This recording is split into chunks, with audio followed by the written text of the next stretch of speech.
copy that. Come here. I'm live and I'm getting you. So there is the link for the Twitch. You can see baby Valk and I, and then I'll shut off the camera here in a second, and we'll go to the game. What?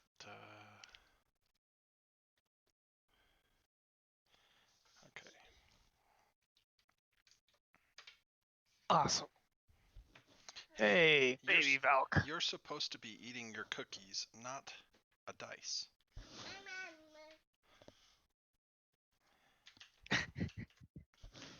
Oh, I thought she put it right back in her mouth. Okay. I like the draft. I assume this was Storm League, right? Yes. And then I don't know if I introduced myself very much last time, but I'm Valk. Valcomer's my long handle, I suppose.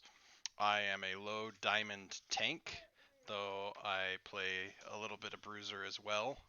So I'll probably naturally be hardest on Inti and Coyote Stark.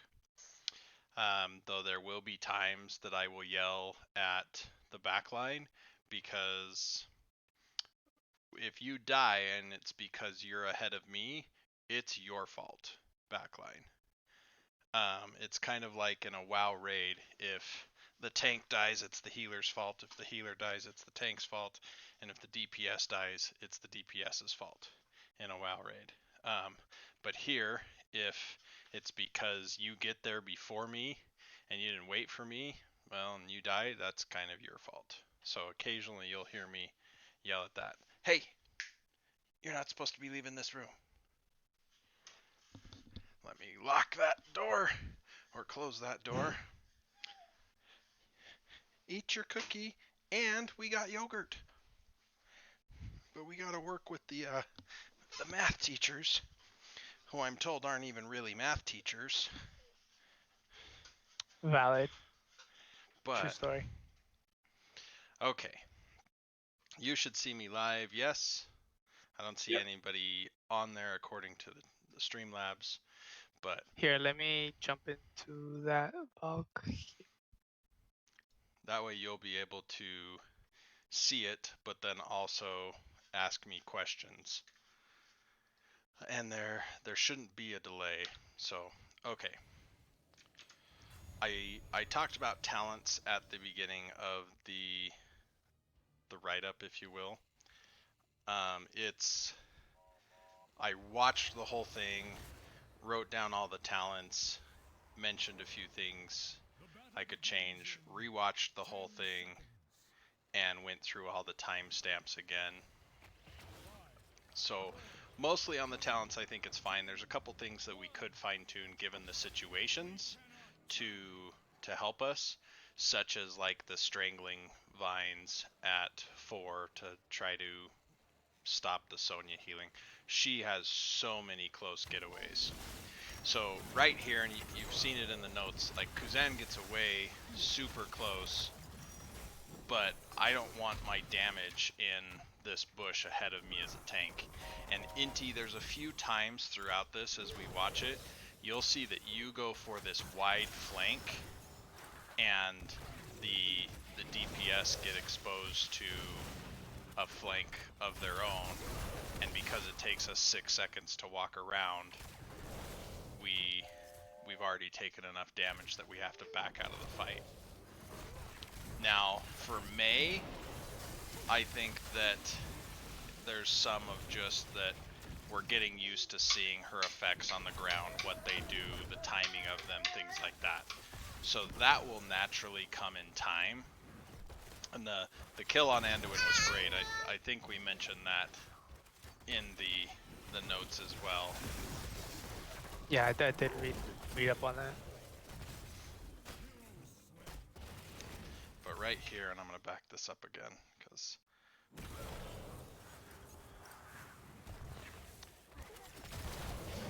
So as soon as we miss that power slide, we just need to back out.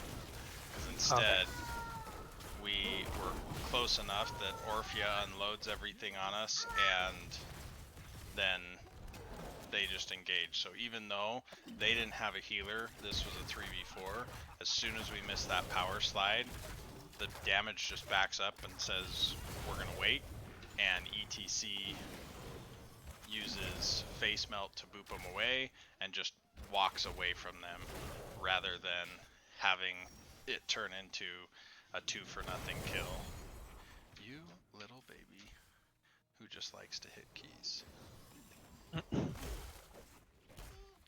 So here again is one of these scenarios where Inti walks around and we just had to make a decision on what we wanted to do in advance. We could have killed Greymane, we could have killed these guys, we could have free cleared the camp. Instead, Task gets super low, Task starts to come back in, we're gonna get stunned on this here, and we think we're about to take this one free and clear. Now granted, Mei is a bit of a punk in this situation. She pops her cryo freeze, which is busted, she throws out her blizzard, which is extremely strong, and we have to either go to the left or the right of it to get out of the blizzard. Instead, we just get doomed there. So, again, to back up here.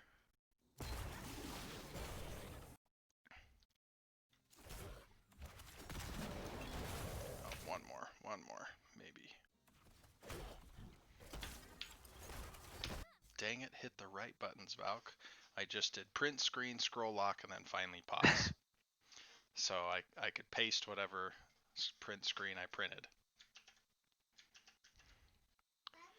Okay.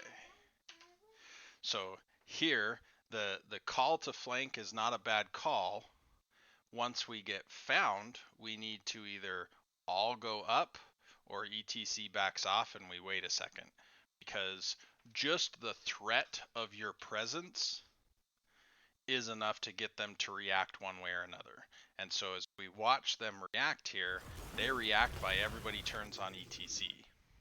So if our everybody came to support ETC, let's see, ETC should be, that doesn't make sense. Okay, there we go. So ETC's got his slide available here. If we unpause, if we were 4 together with this wall here, Greymane's not coming. But if we can slide forward, lock down Orphea and or Anduin, and kill one of them with the power slide, with the Psy Storm, with all the dagger madness, then now this camp doesn't mean that much.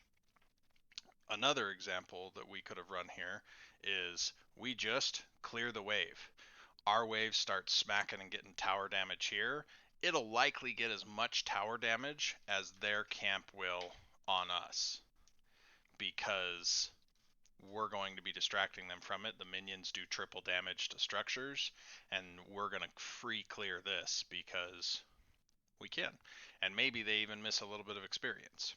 So, oh, everyone again. So by now, Mez has taken enough damage in the back that they've got to go back and tap. So here's, now it's a 4v3, right? It was for a second, and the stun from Mei, again, we just don't know how to use it. We thought we had it, but Mei is just more resistant, or resilient, excuse me, than ETC. Here, what do? You stand on it and get stunned, or you move just past it and you don't. Greymane was 30 some odd health there before getting healed up. Let me see. So that root right there, that root would have been anti-healing on him as well. Oh, that was actually a really good slide to stop him. I missed that earlier. So one thing that's a little tough with our comp is we are extremely resilient to sustain, and we're a little bit susceptible to burst. Like, burst is how you kill ETC.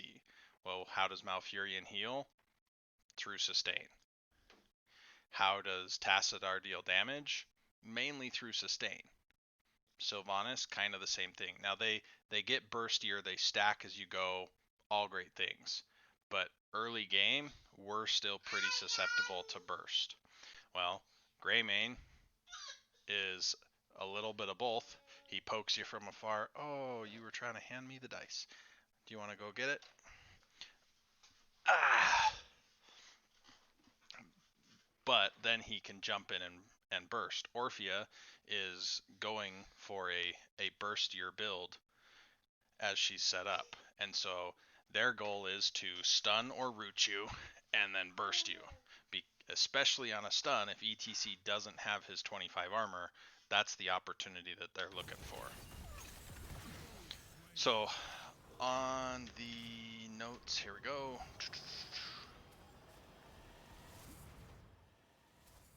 We need to decide. They've perished. Blizzard control point. They join their comrades in death. Okay, so the 4 deaths are worth 1466 experience. The camp is worth 270, which is actually less than the minion wave would have been. But here, we're trying to clean this camp, or the wave and bit of camp down here. They have already taken theirs. They're going to get in position. I actually laughed when I saw Anduin get stunned there because that was just foolishness on his part. Now, Kuzan, you had the right idea there in getting away. It was just a millisecond off. If you had gotten stunned that little bit later, you'd have got away. Now, what I would say there is we had 3 in the bot. We didn't want to be jungling, so to speak, at that point because we were asking for trouble. And then trouble found us. Throughout the whole game, as you watch, Sonya gets away way too easily. I actually, maybe with Sonya, I would have taken Twilight Dream here instead, but I definitely would have taken the Strangling Vines because I think that there's multiple times where she's just super low. So she got to 240 health right there. And she, of course, is healing with her spin. So we spent so much time down here, and I'm not showing everything, but you can certainly see it in the notes. We spent so much time down here that Greymane and Orphea just get this monstrous immortal for them. Also in the notes, we end up calling to leave ETC down here, and Artanis comes up. Yes, Artanis has better clear, especially because ETC hasn't hit level 7 yet for Echo Pedal. But without ETC, the enemy team gets to push in a little too much. And so the gain of having amateur opponent there was negated by the loss of not having our control there. Coyote Start goes in, he gets real unlucky and swarmed, and that's unfortunately just a problem with Artanis, if you will, is he, like Imperius, like Butcher, they have to go in. They really don't have a way to get out. And Artanis suffers from, if there's any slows on the other team that are persistence type slows, which May deals out, he really struggles. Sonya gets movement speed. Artanis has a swap for a gap closer, but he doesn't have a way out. Ooh. Dang it, I print screened scroll locked again to get there. This one we talked about. And I don't think MZ Easy's here, right? No, he is now. Oh, he is now? So, this wall had all great intentions. And if we had had this wall, instead of being left to right, had been, or top or bottom to top, left to right, if it had been instead angling down instead of angling up left to right, so you can see kind of where I'm going with my mouse cursor here, they still wouldn't have been able to escape out to the bottom because of the terrain right there. But if it made them walk backwards here or down here, either one of those is a win. Here, they're still moving this way, which is still somewhat towards their goal. They get rooted, and then they spin to get out of roots because she took the correct level 4 for going against a Malfurion. but just that little bit of time. Now, it doesn't come into play immediately, but it comes into play right here. So if we watch, down to 32 health, do we think that with 30% less healing at level 4 talent that we would have got that 32 health? Because I can guarantee we would have. And so that would have been a completely different scenario. So here, even though we killed the Orphea, I mentioned that in the notes, we did a good job of then turning on Orphea and killing her. So we are a 4v3 in our favor, but they steal this camp from us. One, because May's just busted, and two, we just struggle to deal with the Sonya all game. Who's a better hero to draft against Sonya than Arcanus? Was Artanis later in the draft or earlier in the draft? I assumed you went early for the amateur opponent. I probably did go early, but just in general, who's a good matchup against Sonya? My personal favorite is probably Uther, but I don't know that that's necessarily something standard for you. My next is actually Muradin, because you just take Skullcracker at 7 and you interrupt her spins constantly. But again, those are coming from tank players. Okay. ETC's fine. Kael'thas is actually really good in the mage spot, because again, you get another stun. Jaina can be decent in the mage spot because one, she can ice block a big combo, and two, the persistent slows hurt her. If you picked later, I would have actually told you to pick up Sonya on this map, because she can still give some great race, and because she gets movement speed and has a gap closer with Ancient Spear, she does more than Artanis does. Okay. Artanis isn't bad. He's definitely become a lot more powerful with the recent updates he's got, but he still has some inherent flaws in that he goes in, and if he doesn't survive, we just lost a chunk of damage. Yeah, his Um, swap's not very it's very yeah, all in. yeah. I mean, at least with a Stitches hook, if you land the hook, Stitches stayed put. He didn't go Exactly, way yeah. over there. With Garrosh, you throw them and displace them. Maybe the range isn't as big as Artanis, but it still has the isolating factor, and Garrosh is just naturally a bit healthier and has an unstoppable to get away. I don't want to hold your cookies, kiddo. I want you to eat them. One at a time, in fact, works really well. So yeah, I assumed your early picks were probably ETC, Tassadar, and Artanis were probably your first three, and then Malf kind of rounded it out, and Sylvanas was open, so we said sure, we'll take her too, even though I think she's extremely strong on this map. Okay. So, and an ETC works well. Again, the change as far as the level 13 talent from face smelt to mic check gives you frequent enough knockbacks that you can disrupt her healing. You can disrupt her on the back line. So that the mic check is the one that hit Lo- two hit- individuals. Yeah, and it's not even two heroes, it's two enemies. You can proc mic Oh. check off of walls. You can proc mic check off of minions. And so you go from a 10-second cooldown to a 4-second cooldown, and it's just crazy. So I'll try that.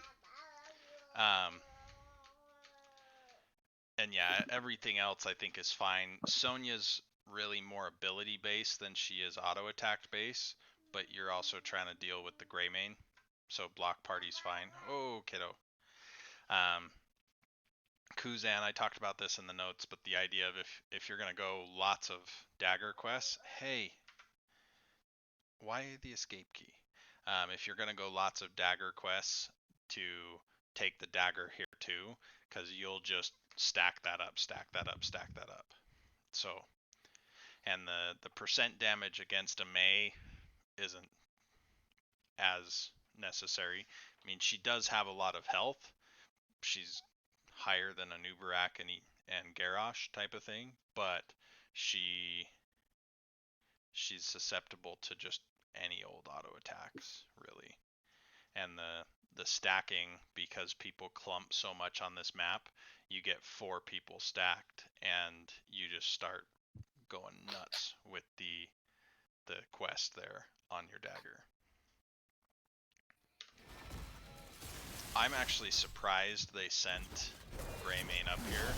Good swap. Greymane plays it well to get out of there, and he just has so much damage that he blisters you. Oh, and we reround thanks to Baby Valk to be able to see that in glorious perfection again. There again on talents here, I don't think the 30 armor for 3 seconds helped you much because one, the 3 seconds passed really quick, and two, if you had gotten a reset on your shield, you weren't going to have a reset on your psionic energy. Chrono Surge is fine. A lot of people will do follow through instead. Here, the big mistake that we make is just a macro decision. We're getting zoned off, and then we know they're racing because this is visible to both teams all the time, and we go to the camp. Like, the Immortal's right here, and by the time we finish the camp, they've already hit halftime. That's 11,000 almost. I mean, it's 10-6 is what it is,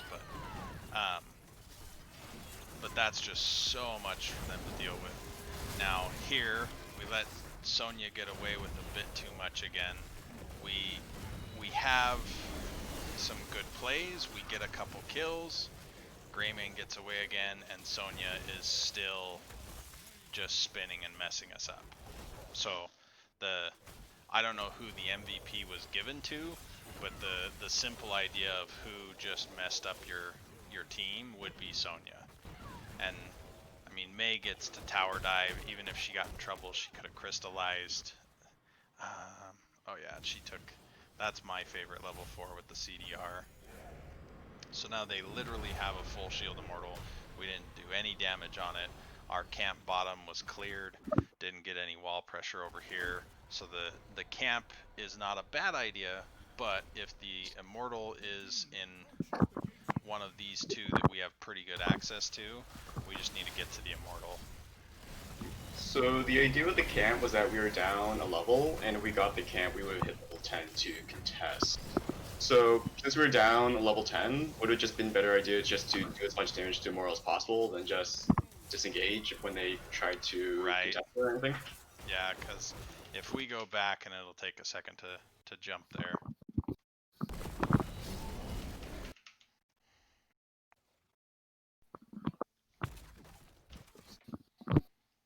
It'll take a lot of seconds to jump there, apparently. Just heard Wrath get popped.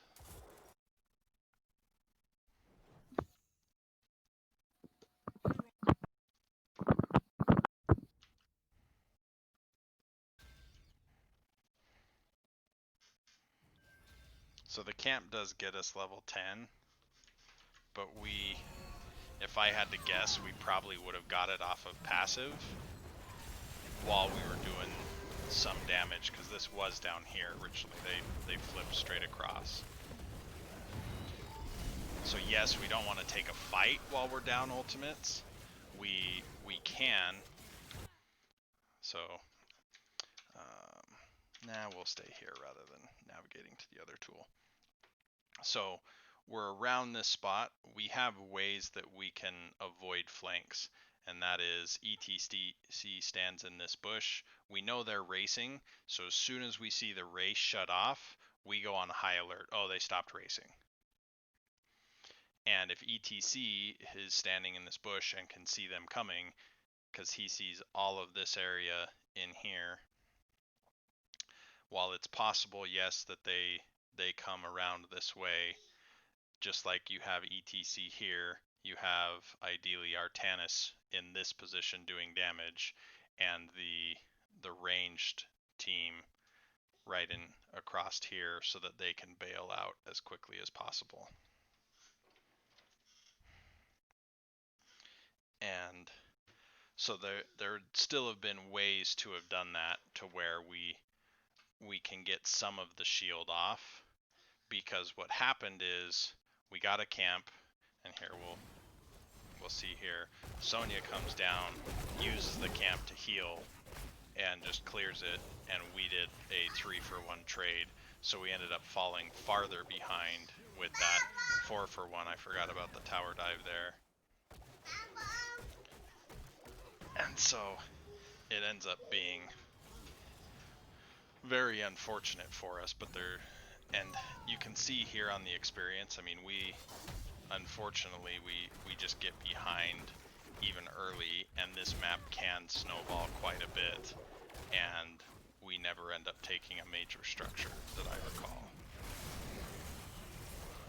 Great swap, unfortunate that it was May. If it had been Greymane, if it had been Anduin, that would have been a kill.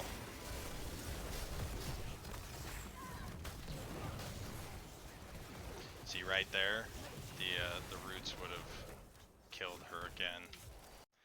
Am I on faster or normal? I am faster. So that was a great defensive pulse, by the way. So right here, gets down to 300 health, but starts doing some mega healing. We would have gotten one more kill, and it would have been Sonya, I believe, if we had the Strangling Vines. Nice wall disengage. We just need to run at this point because they have enough tools to jump in on us. We want to defend behind this as best we can. Let me get off of the Sonya here.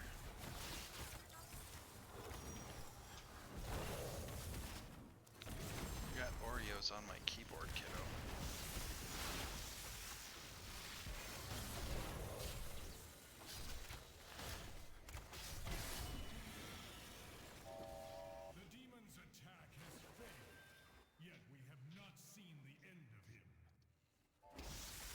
Right here, the camp is okay.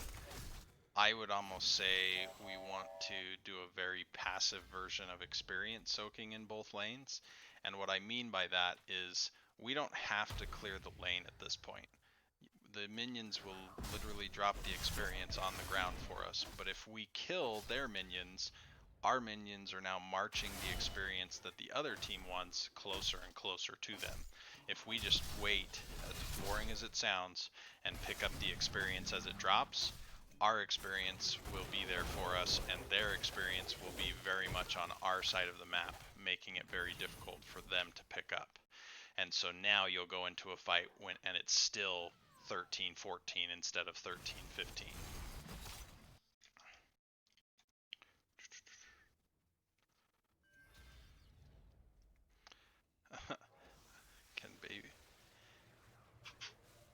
Can baby Valk show that again? I'm reading through the chat. I've got some CCS folks over there now. All right.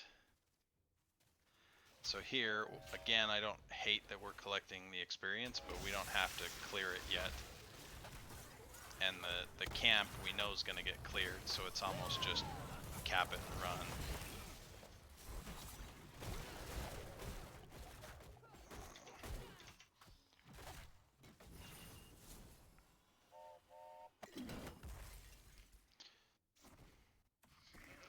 The biggest thing that the camp did for us was delay Orphea, but it didn't get us any structures. It did give us a small amount of experience, but we were in a tough spot here. Now, we didn't see Orphea on the map. Unfortunately, she went from camp and then came through, and so we want to call that out if people are missing.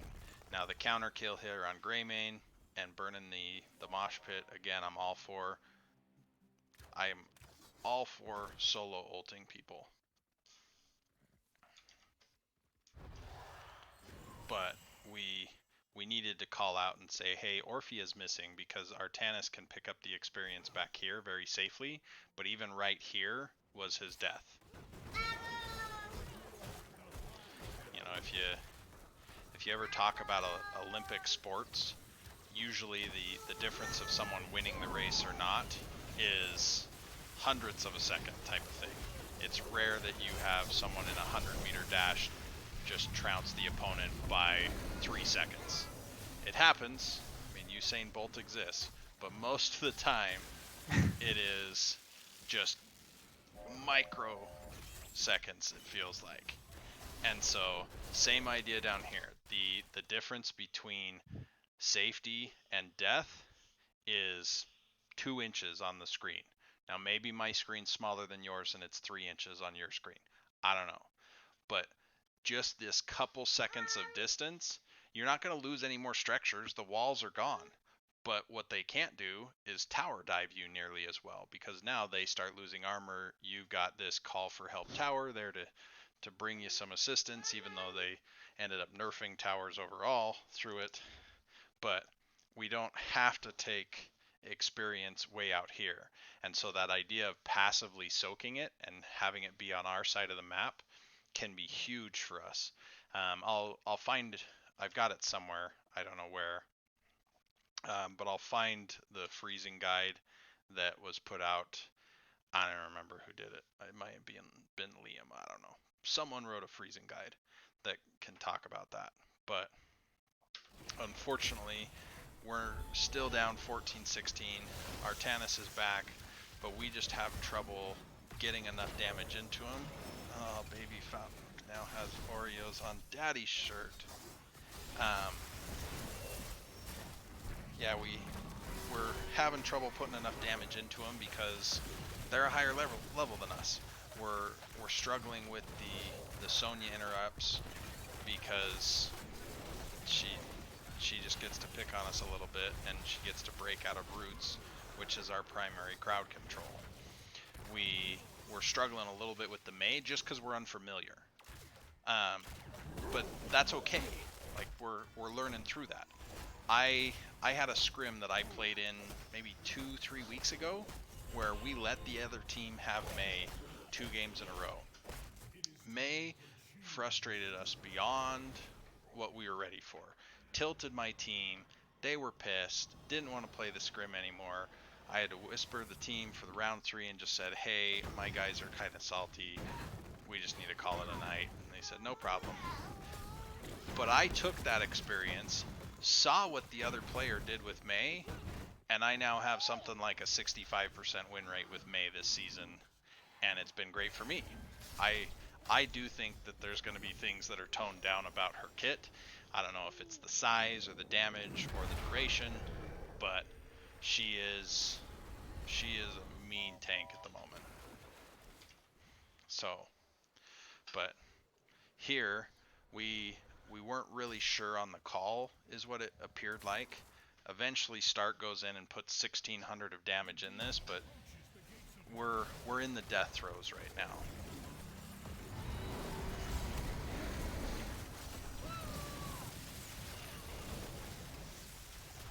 And I hate this, Sonya. We're gonna find Mad Dog, you're gonna face him again, and you're gonna destroy him.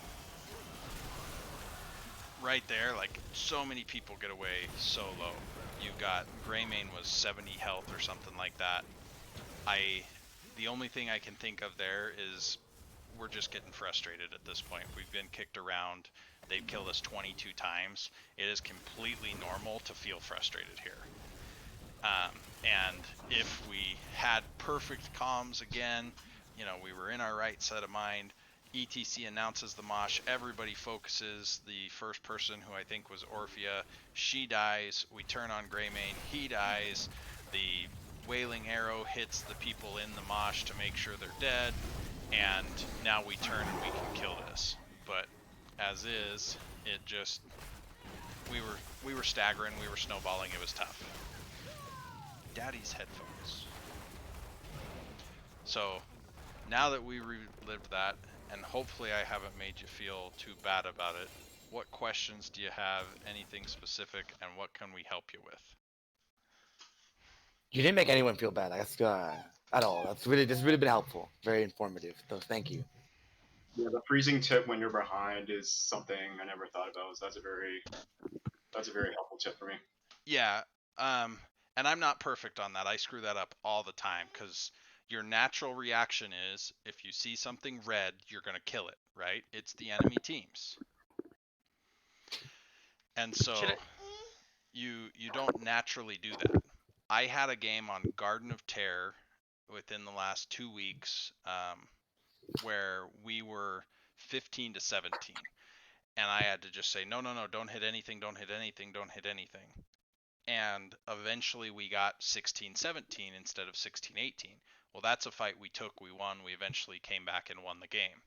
But if it had been 16-18, they would have just delayed and got 20 until it was 18-20, and then they'd obliterated us.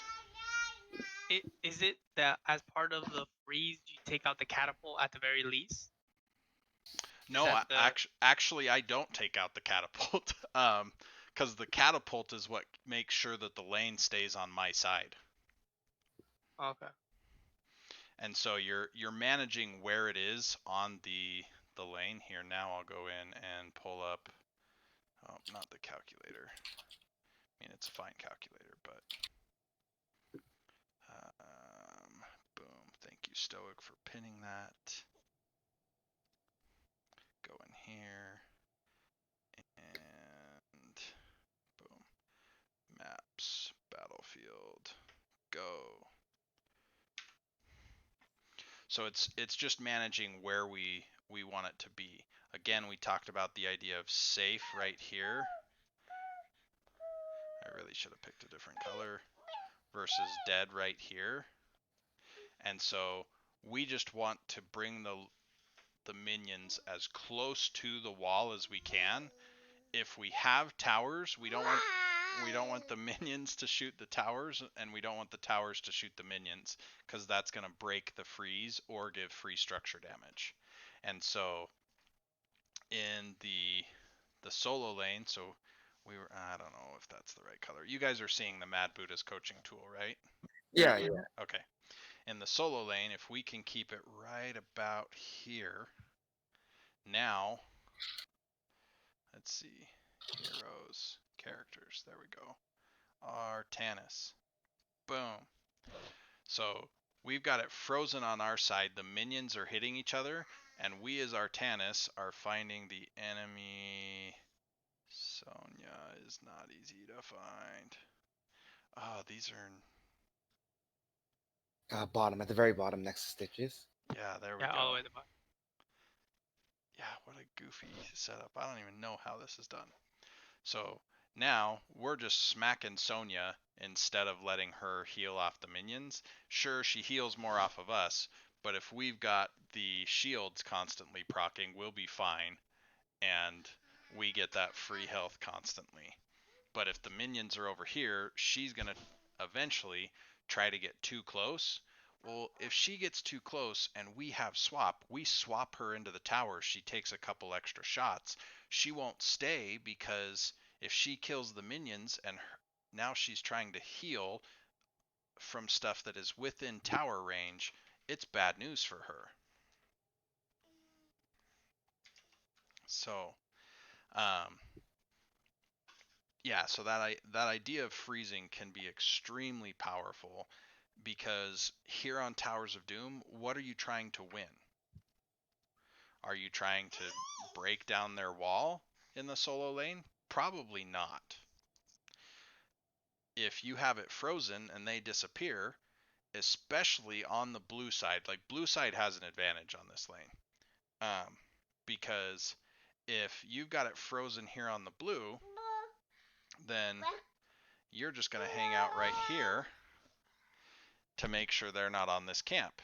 If they show on the camp, you hit them a couple of times, go pick up the experience. You don't even care about the camp, because the amount of experience they're going to lose here as you freeze is going to be greater than that camp. But you're going to make them pay for it. You're not going to let them have the camp for free, and you're going to get the experience, which is soaking on your side, or frozen on your side, excuse me. They're going to miss that. A full wave is something like 350 experience, 400 experience. Oh no, actually, I think it's more than that. It depends on the map, but if it's 68 experience a minion times 7 minions, you're somewhere in the 450 range. If it's the 84 experience a minion, which I think it is on this map, well, now you're somewhere in the 550 to 600 range. And so that camp being worth 270, 300, not nearly as important as the wave. And if we're ahead enough on experience, we'll free clear the camp because as they come up into us, we're doing more damage because we're up a level. Or we can call up our quick rotating friend to clear this.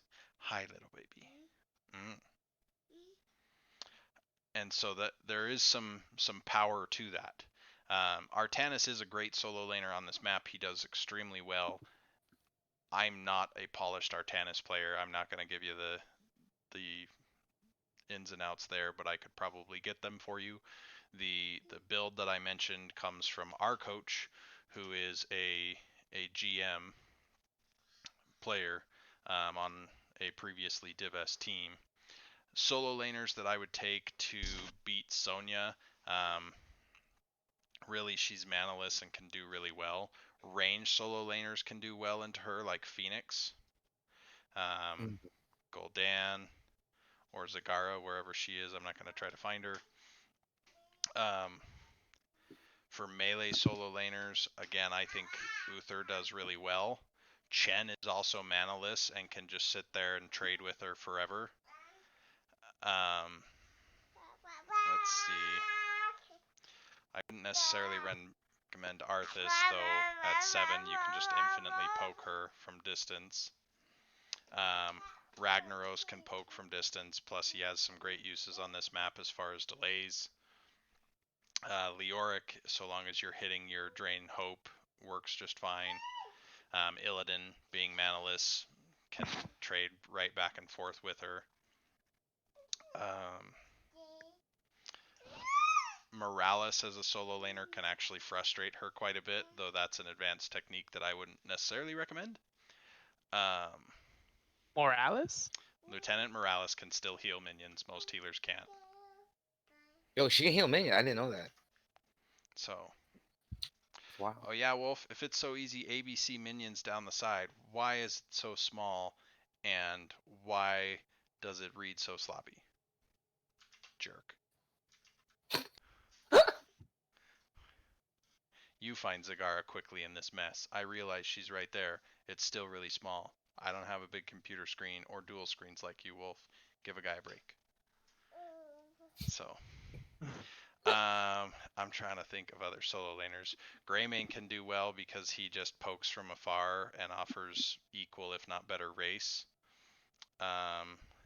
Stitches, she just can't kill. So,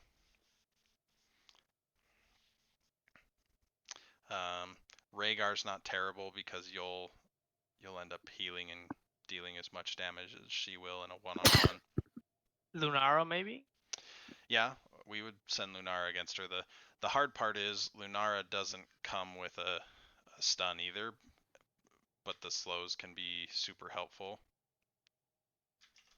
So, sorry, Okay. Brainer. I'm just a simple guy. I make a lot of mistakes. So, any questions? I gotta take a break to finish kids to bed, but No, I think I guess as far as my talent choices, and you are Stark, Inti. Okay. I am Inti, the tank. So just 13. Everything else was okay as far as what our matchup was against. Yeah, I liked the team comp well enough. I think that we got knocked onto the back foot early and we were chasing around the whole game, and that's tough. And there are some ways to break that pattern and come back to it, but it's not always easy.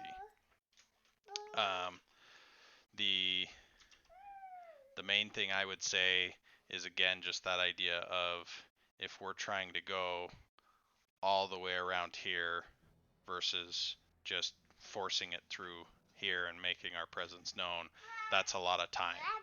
And there's resources that people don't pay attention to. Like, we pay attention to mana bars. We all understand that. We kind of pay attention to health bars, but we don't often treat health as a resource.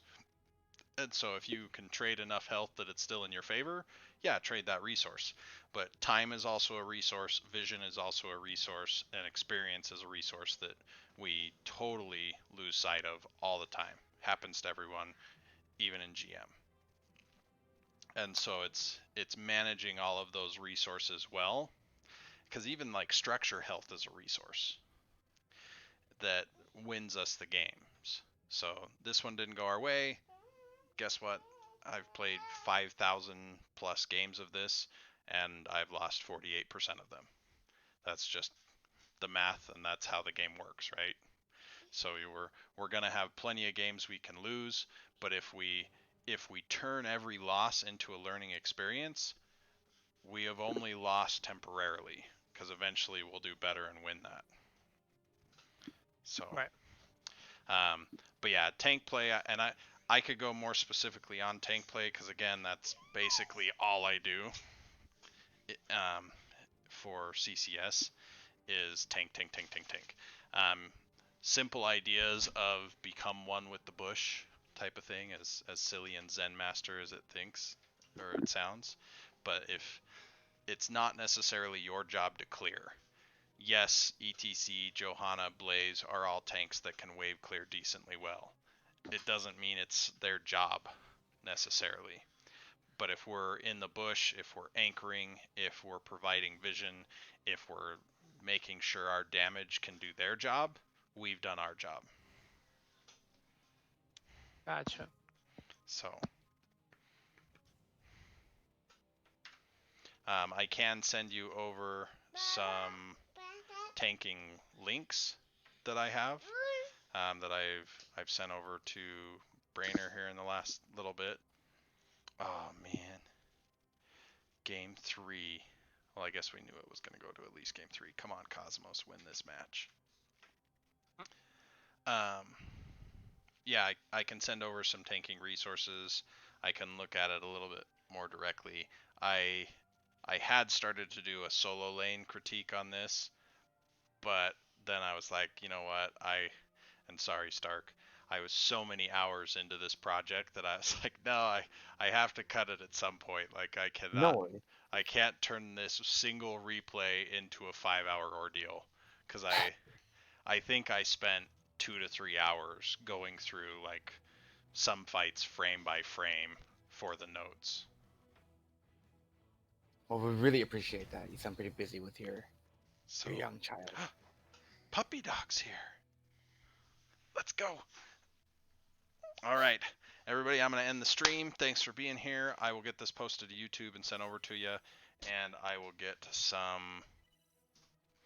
The pupper's upstairs, and I'm already going to catch wife aggro as I go up, so I'm not bringing the pupper down here. I'll take a picture. I'll post it in the Discord. I'm sorry, Wolf. He's a very cute chocolate lab who's a bit of a wuss, but that's okay. So, later, everybody.